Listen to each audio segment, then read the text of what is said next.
PV breaker. The PV breaker is connected to all cargo tanks as a safety device for pressure control. This device has no mechanical parts and only needs to be filled up with water. The pressure settings of the PV breaker are higher than the other breather valves to ensure the protection of the tank. In order to ensure that the PV breaker is activated correctly, the level of fresh water in the PV breaker must be maintained at the required level. If antifreeze liquid is added while in cold areas, the correct ratio of the mixture must be observed.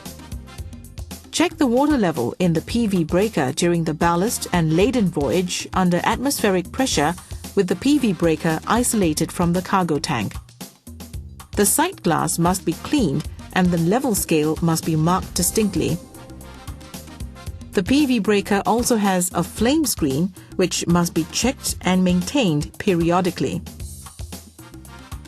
Refer to the following procedure to check the water level in the PV breaker. Fully shut the IG branch of each tank. Open the vent riser valve and release pressure within the IG mainline. Now, only atmospheric pressure is applied to the PV breaker. Check the 0 point in the level scale and adjust it. Compare the water level reading with pressure reading of the IG mainline in CCR at 0 pressure